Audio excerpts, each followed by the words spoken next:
DNA TV మన రాష్ట్రం మన ఛానల్. నమస్కారం, వార్తలకి స్వాగతం. ఈనాటి వార్తా విశేషాలు. రైతుల భూ సమస్యలకి అక్కడికక్కడే పరిష్కారం చూపించేలాగా రాష్ట్ర ప్రభుత్వం చేపట్టిన మీ భూమి మీ హక్కు కార్యక్రమంలో ముఖ్యమంత్రి చంద్రబాబు కీలక నిర్ణయాలు తీసుకున్నారు. ఏలూరు జిల్లా కైకలూరు నియోజకవర్గం కలిదిండిలో నిర్వహించిన కార్యక్రమంలో రైతులు మాజీ సైనికులతో సీఎం నేరుగా సమావేశమయ్యారు. 22A జాబితాలో భూములు చేర్చడంతో ఎదుర్కొంటున్న ఇబ్బందుల్ని రైతులు సీఎం దృష్టికి తీసుకువెళ్లగా సానుకూలంగా స్పందించిన చంద్రబాబు వెంటనే చర్యలు తీసుకోవాలని అధికారుల్ని ఆదేశించారు. ఏలూరు జిల్లా కైకలూరు నియోజకవర్గం కలిదిండిలో మీ భూమి మీ హక్కు కార్యక్రమం జరిగింది. కార్యక్రమంలో ముఖ్యమంత్రి చంద్రబాబు పాల్గొని స్థానిక తహసీల్దార్ కార్యాలయంలో రైతులు మాజీ సైనికులతో సమావేశమయ్యారు. ఈ సందర్భంగా పలువురు బాధితులు తమ భూ రెవెన్యూ సమస్యల్ని ముఖ్యమంత్రి దృష్టికి తీసుకువచ్చారు.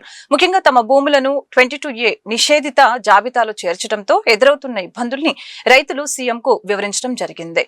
అలాగే ఆర్డీఓకు డినోటిఫికేషన్ అధికారాలు కల్పించాలని సూచించారు. అనంతరం రైతులు లబ్ధిదారులకి ముఖ్యమంత్రి చంద్రబాబు స్వయంగా 1B అడంగల్ ప్రతులని అందజేశారు. ఉనికిలి, కలిదిండి, వైవాక గ్రామాలకు చెందిన 830 కుటుంబాలకు సంబంధించిన 2745 ఎకరాల భూములు రైతుల పేర్లపై రిజిస్ట్రేషన్ అయ్యేలాగా అధికారులు చర్యలు చేపట్టేందుకు మార్గం సుగమమైంది. దీంతో ఎన్నాళ్లుగానో భూ సమస్యలతో ఇబ్బందులు పడుతున్న రైతులు ఊరట చెందారు. తమ సమస్యని పరిష్కరించేందుకు చొరవ చూపిన ముఖ్యమంత్రి చంద్రబాబుకు రైతులు కృతజ్ఞతలు తెలిపారు. పేద కుటుంబాలకు అండగా నిలుస్తూ వారికి స్వయం ఉపాధి కల్పించడమే లక్ష్యంగా P4 పథకం ద్వారా సేవా కార్యక్రమాలు కొనసాగుతున్నాయని టీడీపీ యువ నాయకుడు బోండా సిద్ధార్థ తెలిపారు. విజయవాడ సెంట్రల్ నియోజకవర్గం సింగ్ నగర్ లో 25వ డివిజన్ కి చెందిన ఓ మహిళకు ఉపాధి కోసం తోపుడు బండిని అందజేశారు.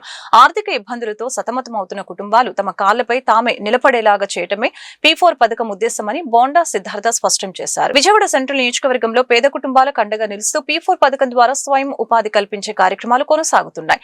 ఇందులో భాగంగా సింగ్ నగర్ లోని ఎమ్మెల్యే కార్యాలయం వద్ద 25వ డివిజన్ కు చెందిన కొలను సరస్వతికి తోపుడు బండిని అందజేశారు. కుటుంబ ఆర్థిక పరిస్థితి సరిగ్గా లేకపోవడంతో కూరగాయలు విక్రయిస్తూ కుటుంబాన్ని పోషించుకునేందుకు తోపుడు బండి అవసరమని సరస్వతి ఇంటింటికి తెలుగుదేశం కార్యక్రమంలో ఎమ్మెల్యే బోండా ఉమామేశ్వరరావు దృష్టికి తీసుకువచ్చారు. ఆమె పరిస్థితిని తెలుసుకున్న ఎమ్మెల్యే వెంటనే స్పందించి P4 పథకం ద్వారా తోపుడు బండి అందించేలాగా చర్యలు తీసుకున్నారు. ఈ సందర్భంగా బోండా సిద్ధార్థ మాట్లాడారు.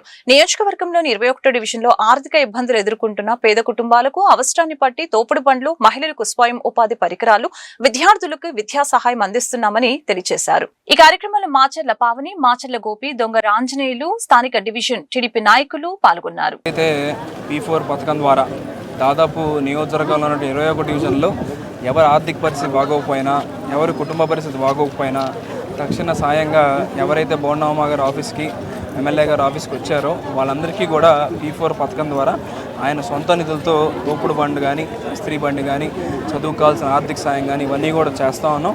ఆ తరుణంలోనే 25వ డివిజన్కి సంబంధించినటువంటి సరస్వతి గారికి ఆయన ఆర్థిక పరిస్థితి బాగోలేదని, కుటుంబ పరిస్థితి బాగోలేని తరుణంలో ఆమె వచ్చి పాదయాత్రలో ఆమె ఇంటి ముందుకు బోండా ఉమా గారు వెళ్ళినప్పుడు ఆమె, సార్ నాకు ఒక తోపుడు బండి ఇస్తే నేను ఏదో ఒక కూరగాయలు అమ్ముకుంటానని చెప్పడం వల్ల వెంటనే అడిగిన మరుక్షణమే ఆ తోపుడు బండిని ఈరోజు ఆమెకి హ్యాండ్ ఓవర్ చేయడం జరిగింది.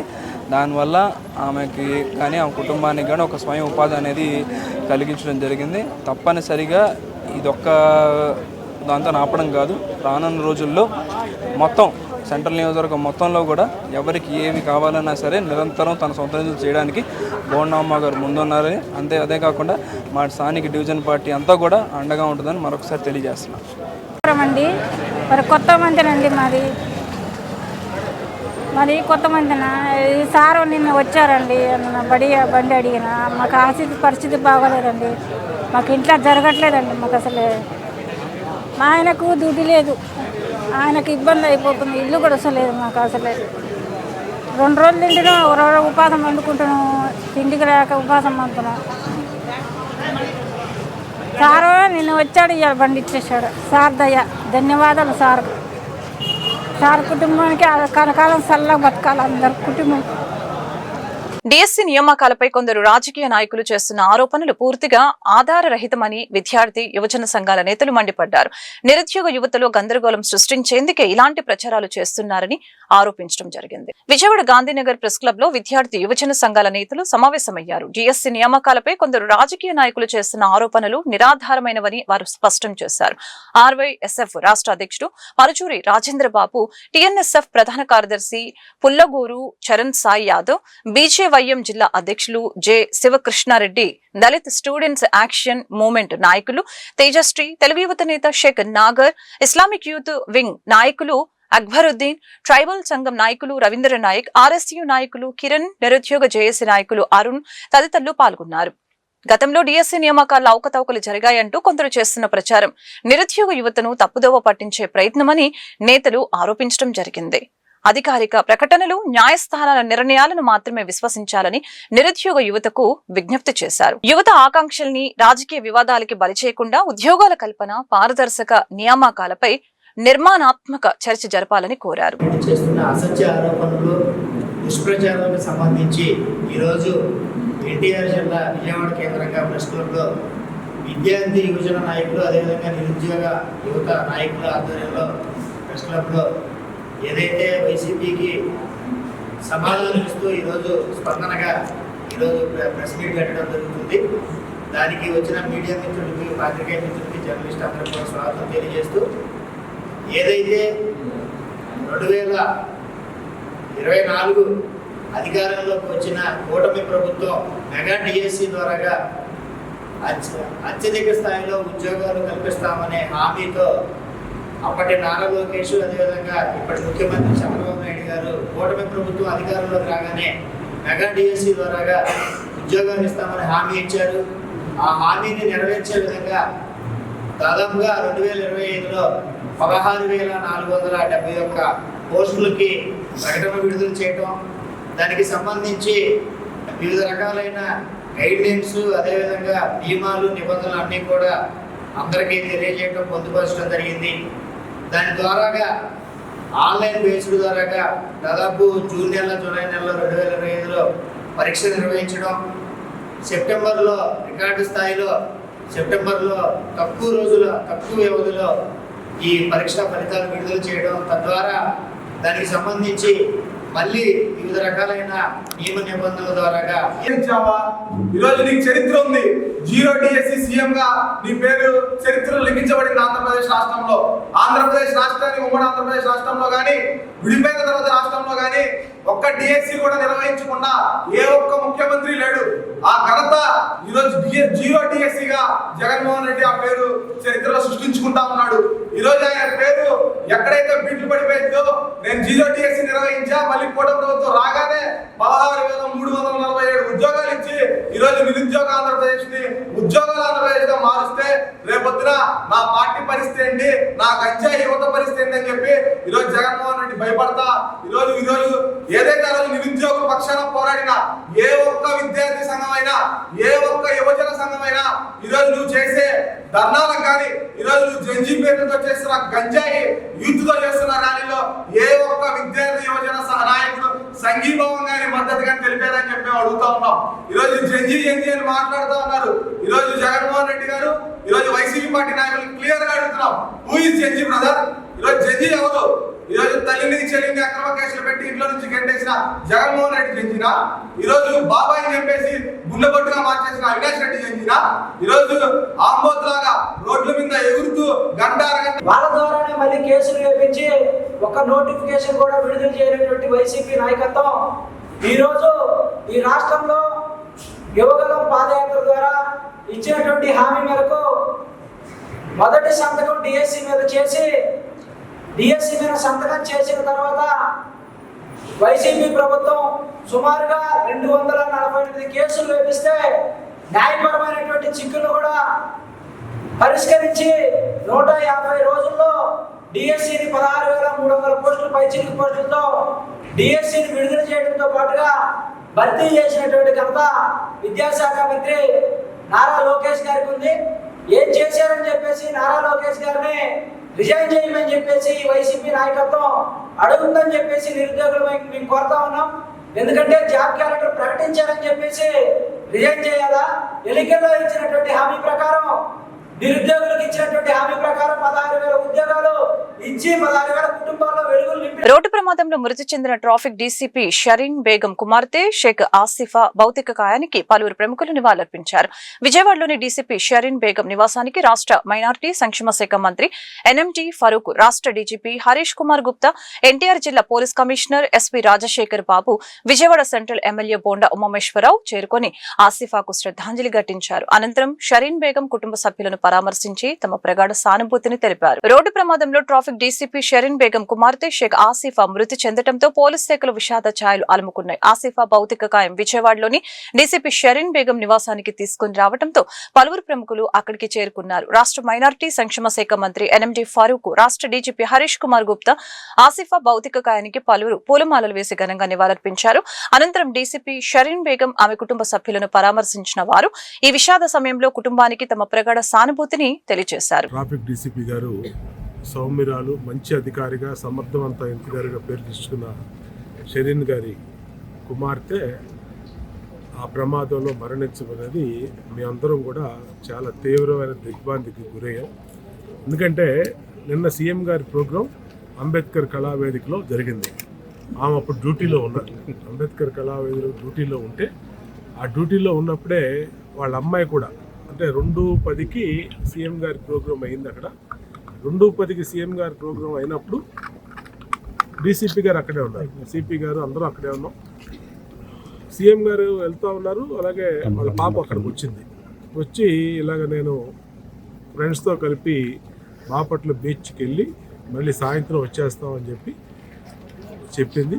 ఆ పాప తల్లితో చాలా అనుబంధంగా ఉండేది.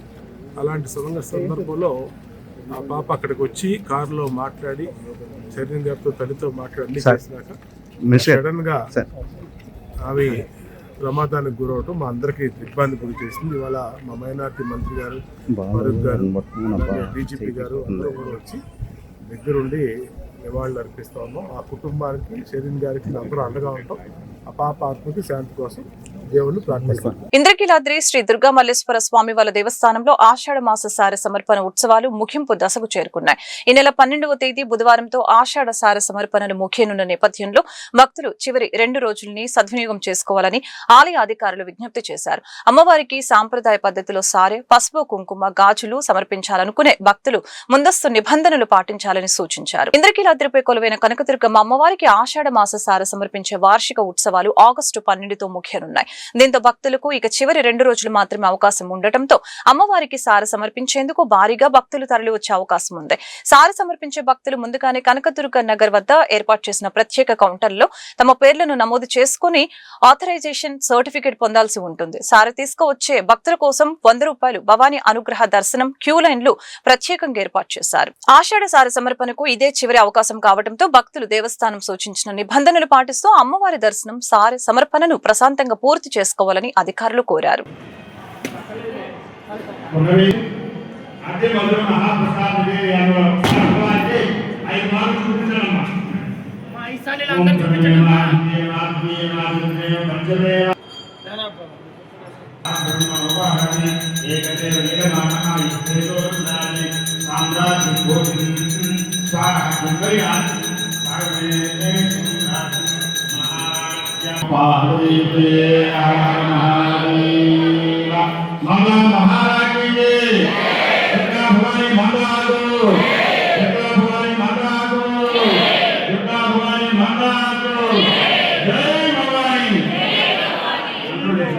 వైఎస్ఆర్సీపీ అధ్యక్షుడు మాజీ ముఖ్యమంత్రి వైఎస్ జగన్మోహన్ రెడ్డి పిలుపుతో కూటమి ప్రభుత్వం చేపట్టిన డిఎస్సీ నియామకాల్లో అక్రమాలకి వ్యతిరేకంగా రాష్ట్ర వ్యాప్తంగా ఆందోళనలు కొనసాగుతున్నాయి. ఇందులో భాగంగా రేపల నియోజకవర్గంలో వైఎస్ఆర్సీపీ ఆధ్వర్యంలో భారీ బైకు ర్యాలీ నిర్వహించారు. డిఎస్సీ అభ్యర్థులు, నిరుద్యోగ యువత, విద్యార్థులు పెద్ద సంఖ్యలో పాల్గొని ప్రభుత్వానికి వ్యతిరేకంగా నినాదాలు చేశారు. రేపల నియోజకవర్గంలో డిఎస్సీ అక్రమాలకు వ్యతిరేకంగా వైఎస్ఆర్సీపీ భారీ బైకు ర్యాలీ నిర్వహించింది. వైఎస్ఆర్సీపీ అధ్యక్షుడు మాజీ ముఖ్యమంత్రి వైఎస్ జగన్మోహన్ రెడ్డి పిలుపు మేరకు చేపట్టిన ఈ కార్యక్రమానికి రేపల నియోజకవర్గ సమన్వయకర్త పీతా నాగమోహన్ కృష్ణ నాయకత్వం వహించారు.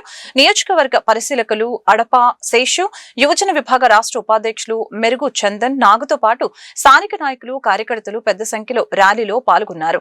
ప్రజాస్వామ్యబద్ధంగా పారదర్శకంగా జరగవలసిన డిఎస్సి నియామక ప్రక్రియలో తీవ్ర అక్రమాలు జరిగాయని వారు ఆరోపించడం జరిగింది.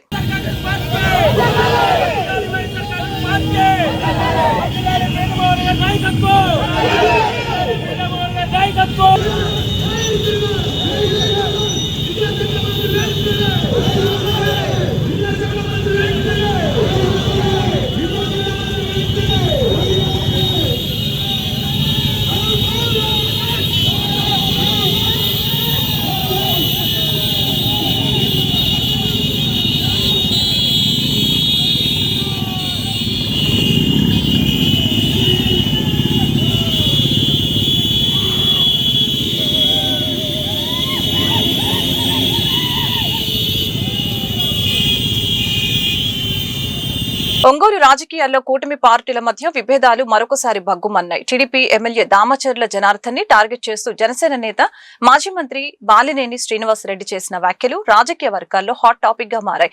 జనసేన కార్యకర్తల్ని ఇబ్బందులకి గురి చేస్తే చూస్తూ ఊరుకోపోమని బాలినేని హెచ్చరించారు. అంతేకాదు దామచర్లకు ఏకంగా ఓపెన్ ఛాలెంజ్ విసిరారు. కూటమి బలం వల్లే గెలిచారని, దమ్ముంటే ఒంటరిగా పోటీ చేసి గెలవాలని సవాలు చేశారు. మరొక వైపు బాలినేని వ్యాఖ్యలకు ఎమ్మెల్యే దామచర్ల వర్గం కూడా ఘాటుగానే కౌంటర్ ఇచ్చింది. గత ప్రభుత్వంలో మాదిరిగా ఇష్టారాజ్యంగా వ్యవహరిస్తే కూటమి ప్రభుత్వంలో చెల్లదంటూ బదులిచ్చారు. దీంతో ఒంగోలులో టీడీపీ జనసేన మధ్య రాజకీయ వేడి మరింత పెరిగింది. దేనికని సిద్ధం? నేను ఒకటి చెప్తున్నా, జనార్దన్ నిన్ను చూసి భయపడేవాడు ఎవరు లేడు. నువ్వేదో కేసులు పెట్టించిన నేను చేయడం, నువ్వేం చేసేది చేసుకో. నేను ప్రజల తరఫున నిలబడతా, ఇక్కడ దేనికైనా ఉంటా, చూసుకుందాం. దేనికైనా సిద్ధమే. జనసేన కూటమి ఉంది. 150 ఫేర్ పే షాపులు ఇస్తే ఉంటే ఒక షాపు ఇస్తావు జనసేనకి. ఒక షాపు అంటే నీకు వాళ్ళు అణిగిమని ఓట్లు వేసేదానికే నా జనసేన? వేరే దానికి పనికిరాదా? ఒక షాప్ ఇస్తావు. ఏం చేసావు చెప్పు జనసేనకి? నాకు మళ్ళీ నేను కొత్తగా వచ్చాను, పాత వాళ్ళకి సాయం చేయాలి కదా. ఎవరు ఒక నటం పెట్టుకొని రాజకీయం చేస్తున్నావు తప్పితే జనసేనకి ఏం చేస్తావు? ఇక్కడ కాదు, జిల్లాలో ఉన్నటువంటి చాలా మంది జనసేన వాళ్ళు, చాలా కార్యకర్తలు చాలా ఇబ్బంది పడుతూ ఉన్నారు. చాలా అన్యాయం, వాళ్ళు ఓట్లు వేసి అన్యాయం పడ్డారు. వాళ్ళందరూ కూడా నేను అండగా ఉంటా. నేను ప్రతి కాన్స్టిట్యున్సీకి జరిగేటటువంటి ప్రతి విషయం నేను ఓపెన్ అవుతా. నేను ఇంక ఊరుకోను. ఎందుకంటే దానికి ఓర్పు నశించింది. ఓర్పు అనేది కొంతకాలమే ఉంటుంది. ఓర్పు నశించింది అని ఖచ్చితంగా కూడా నేను జనసేన కార్యకర్తల కోసం, నేను ప్రజల కోసం, ఎవరైనా ఎక్కడ ప్రజలు ఎక్కడ ఇబ్బంది జరిగినా నేను రెడీగా ఉన్నా. నేను వచ్చి నాకు ఎన్ని కేసులైనా నన్ను పెట్టుకొని నేను మటుకి ప్రజల కోసం పోరాడడానికి సిద్ధపడ్డాను కూడా. క్విట్ ఇండియా ఉద్యమ స్ఫూర్తితో కేంద్ర రాష్ట్ర ప్రభుత్వాల కార్మిక, రైతు వ్యతిరేక విధానాలని నిరసిస్తూ దేశవ్యాప్తంగా జైల్ బరో కార్యక్రమాలు చేపట్టారు. సంయుక్త కిసాన్ మోర్చా కేంద్ర కార్మిక సంఘాల పిలుపు మేరకు ఎన్టీఆర్ జిల్లా విజయవాడ లెనిన్ సెంటర్లోనూ కార్మిక, రైతు సంఘాల నాయకులు ఆందోళన నిర్వహించారు. కార్మిక, రైతు సమస్యల్ని ప్రభుత్వం తక్షణమే పరిష్కరించాలని డిమాండ్ చేశారు. కార్మికులు, రైతుల హక్కుల కోసం విజయవాడ లెనిన్ సెంటర్లో నిరసన కార్యక్రమం చేపట్టారు. కేంద్ర కార్మిక సంఘాలు, సంయుక్త కిసాన్ మోర్చా, ఎన్టీఆర్ జిల్లా ఐక్య వేదిక ఆధ్వర్యంలో జరిగిన ఈ కార్యక్రమంలో కార్మిక, రైతు సంఘాల నాయకులు, కార్యకర్తలు పెద్ద సంఖ్యలో పాల్గొన్నారు.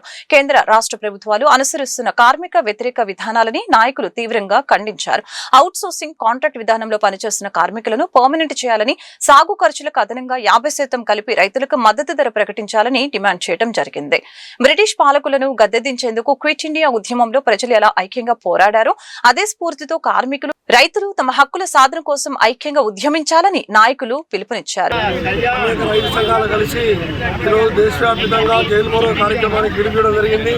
ఈరోజు ముఖ్యంగా దేశంలో మరి రైతాంగ వ్యతిరేక విధానాలు, కార్మిక వ్యతిరేక విధానాలు అవలంబిస్తున్నటువంటి మోడీ గవర్నమెంట్ను మోడీ హటావో దేశ్కి బచావో అనే నినాదంతో మరి ఈ కార్యక్రమం నిర్వహిస్తున్నాము.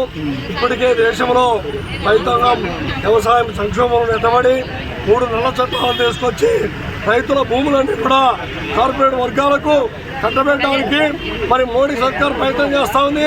గతంలో 1 సంవత్సరం రోజుల పాటు ఆందోళన చేసినప్పుడు నరేంద్ర మోడీ దిగి వచ్చి రైతులకు క్షమాపణ చెప్పి మన చట్టాలు వెనక్కి తీసుకుంటామని ఆ రోజు చెప్పాడు. కానీ ఈనాడు అంచెలంచెలుగా దశల వారీగా మరి అమెరికాతో ట్రేడ్ ఒప్పందం చేసుకొని ఇక్కడ ఉన్నటువంటి రైతాంగానికి నష్టం చేసేటువంటి విధానాలు అవలంబిస్తున్నాడు. అదేవిధంగా ఎప్పుడో స్వతంత్రానికి పూర్వమే కార్మిక వర్గం పోరాడి సాధించుకున్నటువంటి 44 కార్మిక చట్టాలను 29 చట్టాలు రద్దు చేసి 4 లేబర్ కోడ్లు తెచ్చి కార్మికుల హక్కులను కాలరాసేటువంటి ప్రక్రియలో నిమగ్నమయ్యాడు. అందుకనే ఈరోజు అనేక రకాల రాష్ట్రాలలో మరి 10 గంటలు 8 గంటల నుంచి 12 గంటలు 14 గంటల వరకు చేశారు. అనేక మంది మహిళల చేత రాత్రుల వేళ పని చేయించాలని చూస్తున్నారు. అనేక రకాల కార్యక్రమాలను నిర్వహిస్తున్నారు. ఇక్కడ రాష్ట్రంలో చంద్రబాబు నాయుడు పీపీపీ విధానం అని చెప్పేసి అనేక ప్రభుత్వ రంగ సంస్థలన్నింటినీ ప్రైవేట్ పరం చేస్తూ ఈరోజు 18 మెడికల్ కాలేజీలను ప్రైవేట్ వ్యక్తులకు కట్టబెట్టాడు. అనేక మంది కార్మిక వర్గం ఈరోజు వీధుల్లోకి వచ్చి పోరాడుతూ ఉంది. ఈరోజు ప్రభుత్వ ఉద్యోగులకు పిఎస్సీ వేయాలంటే చేతుల్లో అవ్వట్లేదు. ఈరోజు అవుట్ సోర్సింగ్ కాంట్రాక్ట్ రంగంలో పనిచేసేటువంటి కార్మికులు రోజు రోడ్లెక్కి ధర్నా చౌకలో నిత్యం ఆందోళన జరుగుతున్నాయి. అయినా కానీ రాష్ట్ర ప్రభుత్వానికి చీమ కుట్టట్లేదు. ఆయన ఎక్కడ పోయినా కానీ easy of doing business, speed of doing business అని చెప్తూ కార్పొరేట్ వర్గాలకు కొమ్ము కాస్తున్నాడు తప్ప ఈరోజు ఈ రాష్ట్రంలో కార్మికుల, కర్షకుల, కష్టజీవుల అంశాలపైన ఏమాత్రం పరిష్కరించే. గన్నవరం మండలం జక్కుల నెక్కలంలో 2 ఏళ్ల నమ్మకం అభివృద్ధి సంక్షేమం కార్యక్రమం నిర్వహించారు. ప్రభుత్వ విప్ గన్నవరం ఎమ్మెల్యే యార్లగడ్డ వెంకట్రావు పాల్గొని 40 లక్షలతో నిర్మించిన పీసీ వాల్, సీసీ డ్రైన్లు, కల్వర్టులు, సిమెంట్ రోడ్లను ప్రారంభించారు. గ్రామంలో ఇప్పటి వరకు 1.43 కోట్లతో అభివృద్ధి పనులు చేపట్టామని తెలిపారు. హైవే నుంచి జక్కుల నెక్కలం వరకు బీటీ రోడ్డుకి 1.26 కోట్లు మంజూరు అయ్యాయని, త్వరలో పనులు ప్రారంభిస్తామని వెల్లడించారు. జక్కుల నెక్కలం గ్రామంలో అభివృద్ధి పనులకు శ్రీకారం చుట్టారు ఎమ్మెల్యే యార్లగడ్డ వెంకట్రావు. కూటమి నాయకులతో కలిసి గ్రామంలో ఇంటింటికి తిరిగి ప్రభుత్వం అమలు చేస్తున్న సంక్షేమ పథకాలని ప్రజలకి వివరించారు. అనంతరం 40 లక్షలతో నిర్మించిన పీసీ వాల్, సీసీ డ్రైన్లు, కల్వర్టులు, సిమెంట్ రోడ్లను ప్రారంభించారు. జక్కుల నెక్కలం గ్రామంలో ఇప్పటివరకు 1.43 కోట్ల అభివృద్ధి పనులు చేపట్టామని ఎమ్మెల్యే తెలియజేయడం జరిగింది. అలాగనే ముందస్తు ఆరోగ్య పరీక్షల ద్వారా వ్యాధుల్ని గుర్తించి సకాలంలో చికిత్స అందించడమే ప్రభుత్వ లక్ష్యమని ఈ సందర్భంగా తెలియజేశారు. ప్రజల సమస్యల పరిష్కారమే కూటమి ప్రభుత్వ ప్రధాన లక్ష్యమని, గన్నవరం నియోజకవర్గాన్ని ఆదర్శ నియోజకవర్గంగా తీర్చిదిద్దటమే తన లక్ష్యమని ఎమ్మెల్యే యార్లగడ్డ వెంకట్రావు స్పష్టం చేశారు. డోర్ టు డోర్ ప్రోగ్రాం ఈరోజు జక్కులెక్కల గ్రామంలో ఇంటింటికి ఈ ప్రభుత్వం గడిచిన 2 సంవత్సరాలుగా ఏం సంక్షేమం చేసింది, ఏం అభివృద్ధి చేసింది చెప్పడానికి తిరుగుతున్నాం. ఈ గ్రామంలో 705 ఓట్లుంటే 474 మందికి ఇంటికి వచ్చి ఉచితంగా బ్లడ్ టెస్టులు చేయించింది. బహుశా నేను అనుకుంటాం స్వాతంత్రం వచ్చిన తర్వాత శాసనసభ్యులుగా పనిచేసిన ఎవరూ చేయని పరిస్థితి. పిహెచ్సి సెంటర్ ముస్తాబాద్ సిబ్బందిని మనస్ఫూర్తిగా అభినందిస్తున్నా. మొట్టమొదటిసారిగా గన్నవరం టౌన్లో ప్రయోగాత్మకంగా గౌడుపేటలో, సాలిపేటలో, కేసరపల్లి, చెంచూరు కాలనీలో, అలాగే ఎస్సీ కాలనీ గన్నవరంలో ప్రయోగాత్మకంగా చేపట్టి ఇది ఉపయోగపడితే వాళ్ళ హెల్త్కి ఏమైనా ఇబ్బందులు ఉంటే బయటపడితే వాళ్ళు రెక్కడి దగ్గర ఒక ప్రజలు హాస్పిటల్కి బాగోపోతే తప్ప వెళ్ళిన పరిస్థితి ఇండియాలో అతి సర్వసాధారణం. దీని నివారణగా పిహెచ్సి సెంటర్లకు ఎత్తాకు పెద్దగా పబ్లిక్ హెల్త్ లేదు. సిఎస్సి సెంటర్ అయితే దారుణంగా ఉన్న పరిస్థితి. సిఎస్సి, పిహెచ్సిని అనుసంధానం చేసి ఇంటింటికి బ్లడ్ టెస్ట్ చేయమంటే ఈ గ్రామంలో దాదాపు 75% బ్లడ్ టెస్ట్ చేసినందుకు ముస్తాబాద్ పిహెచ్సిలో పనిచేసే ప్రతి డాక్టర్ని, ప్రతి నర్స్ని, ప్రతి ఎంప్లాయీని, 4 వర్కింగ్ అట్ ముస్తాబాద్ పిహెచ్సి సెంటర్లో పనిచేసే ప్రతి మనస్ఫూర్తిగా అభినందిస్తూ ఈయన స్ఫూర్తిగా తీసుకుని మిగతా గ్రామాల్లో కూడా చేయాల్సిందిగా కోరుతూ, అలాగే ఇది చిన్న గ్రామం అయినా 705 ఓట్లు ఉన్న చిన్న గ్రామం అయినా అభివృద్ధి విషయంలో గత పాలకులకు భిన్నంగా 3 వంతులు నేను సూపర్ 6లో పెడితే వాటిల్లో ఒకటి రావారపాడు దగ్గర, ఒకటి ఎనికేపాడు దగ్గర, 3 జక్కుల దగ్గర పెట్టమని పెట్టిస్తానని చెప్పా. ఒకటి శాంక్షన్ చేసినందుకు ముఖ్యమంత్రి గారికి ధన్యవాదాలు. మిగతా 2 కూడా 8% టెన్యూర్లో పూర్తి చేస్తాం. అలాగే ఈ గ్రామం చిన్నదైనా ఈ గ్రామానికి 63 kV కొత్త ట్రాన్స్ఫార్మర్ 2 అడిగారు. అలాగే కొత్త కరెంటు స్తంభాలు అడిగితే 30 లక్షల రూపాయలు ఇచ్చా. సీసీ రోడ్డుకి, డ్రైన్లకు కానీ 50 లక్షలు ఇచ్చిన పరిస్థితి. అంగన్వాడీ కాంపౌండ్ వాళ్ళకి ఒక 5 లక్షలు ఇచ్చి, ఏలూరు కాలువ కుడి కాలువకి ఎడమగట్లు జరిగిన వాటిల్లో ఆ పనులకు ఒక దాదాపు 60 లక్షల రూపాయలు, మొత్తం 1,43 లక్షల రూపాయల అభివృద్ధి కార్యక్రమాలు ఈ గ్రామంలో చేపట్టిన పరిస్థితి. ఇప్పుడు ఓపెన్ చేసిన రోడ్డు 40 లక్షల రూపాయలతో సిమెంట్ రోడ్డు వేసిన పరిస్థితి.